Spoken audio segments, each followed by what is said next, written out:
Hi, welcome to week 3 of your Chinatown Dragon Form focus movement section. This week, 2 movements as previous. Withdraw, separate and push. Sounds like it's more than one movement, but that's one. And part the horse's mane. And just as you've done in the previous weeks, these moves go from left to right. So it might be worth looking over the sections on the principles where we talk about turning, just because again these movements are going from left to right. There's also emphasis on weight shifting, especially with withdraw, separate and push, and that's this week's focus on principles. So enjoy, and I'll see you next week.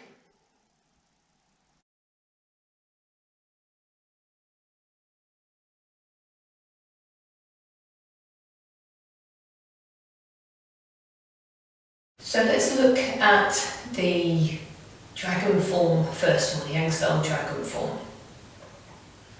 The moves follow on from press. Press is one that we looked at last week. So if you remember with press, we've come forward with our right hand, and we did this by the movement of the right hip. So my hips are square on. The withdraw and separate starts as I turn my body. You see how I'm turning my body, and this is happening by the foot moving at the same time as the waist. So this is the withdraw and separate. So again, this is the finish of press.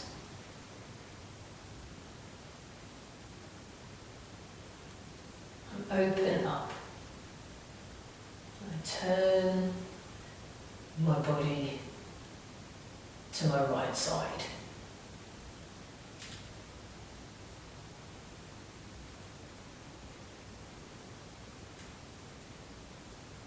So again, notice the shoulders are not moving. The movement is happening by turning my waist.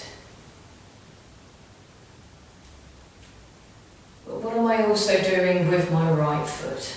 Can you see? So I'm turning the right foot out at the same time.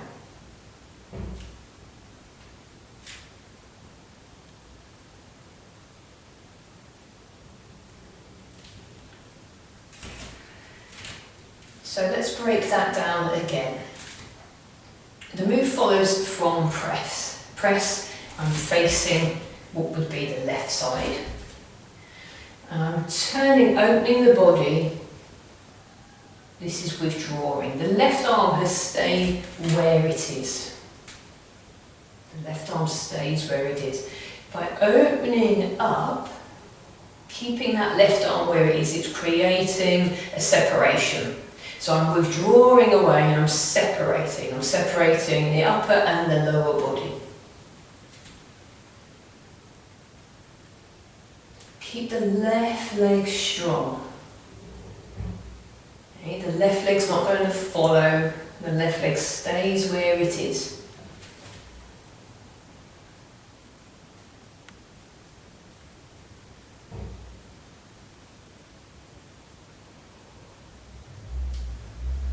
Notice where my right foot finishes. The right toes are now facing what would be known as the front of the room. Now I tend to lift the heel and move. Other people lift the ball of the foot and pivot on the heel. I would say do which one works for you.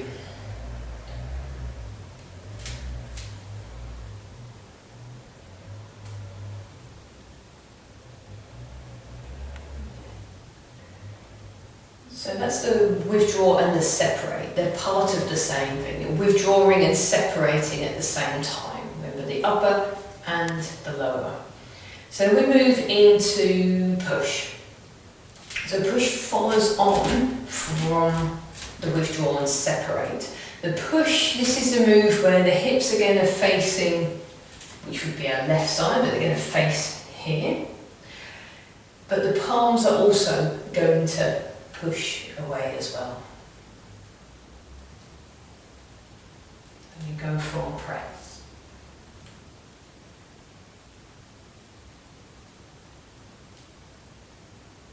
I turn my body. Press. And see, by turning the body, I'm not moving the shoulders to make this move. The body turns. I turn the palms as I do so. So move from press.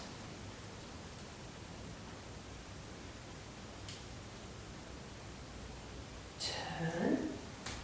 This is push. And see, my arms are not lengthened. Everything's still staying in close. The movement is quite small in relation to what the shoulders are doing.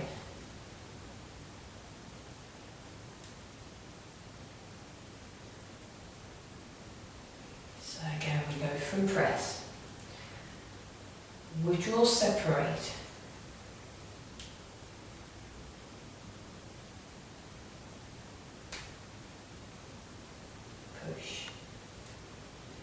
So I finish with the right leg quite long.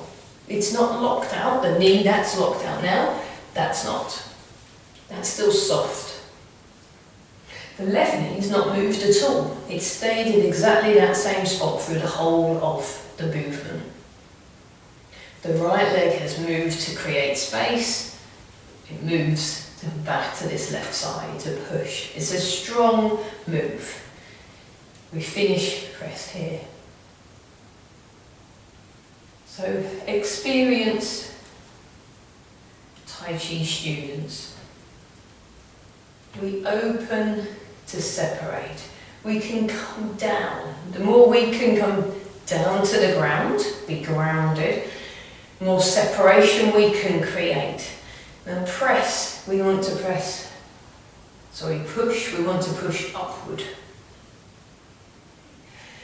Press, we draw, separate, see how I'm sinking, and as I push up.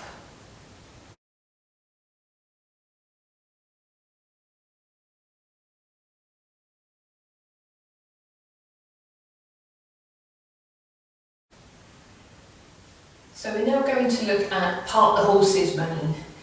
This is the next move in the Yang style dragon form.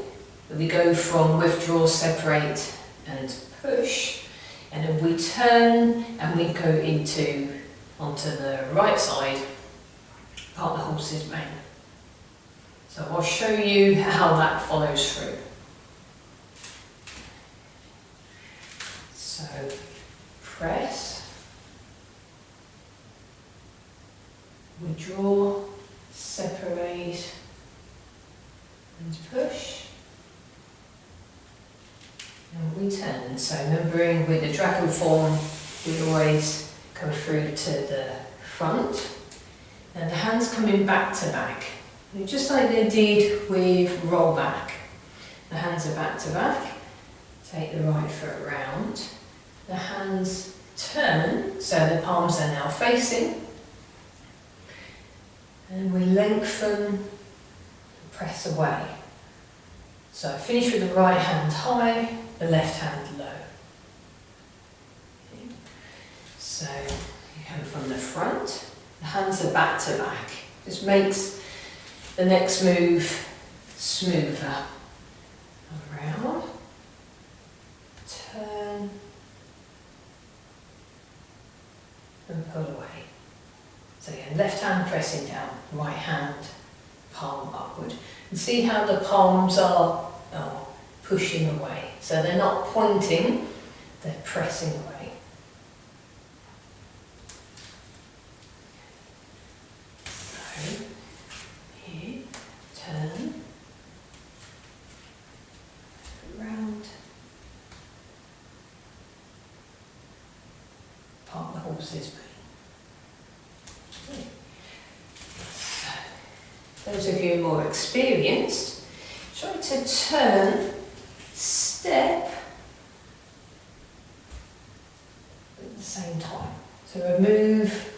pause from the move.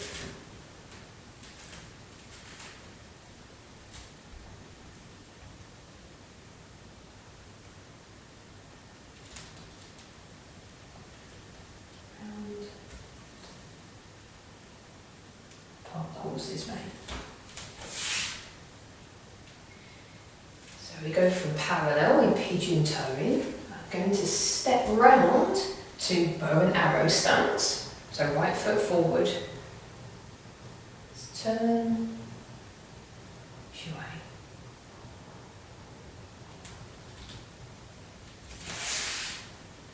Here. Going to step into bow and arrow stance, palms turn, pull away. So notice back's nice and lengthened, good bow and arrow stance, so hip distance apart, hips are facing square on to the right side. Back leg, so left leg in this move is a strong leg, it's not locked out. Front leg slight bend. Now the hand placement, the hands aren't really high, I'm not overextending, it's about this, keeping from thinking close. So again, hands are back to back. Step. Let the hands pass and the finish. Close to us, so left hand's by the hip, right hand's kind of shoulder height.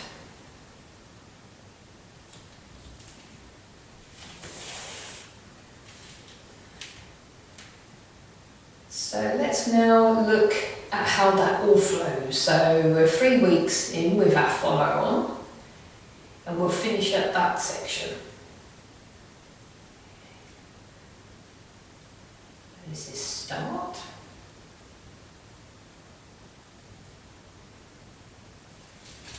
Turn, look in the mirror. Roll back.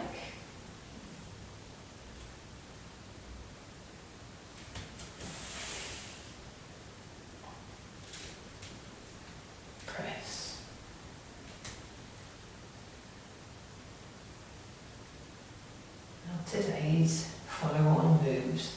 Withdraw, separate and push.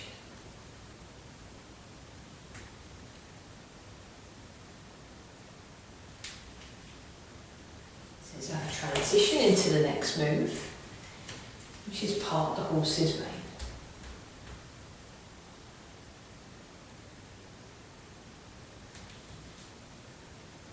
Back to the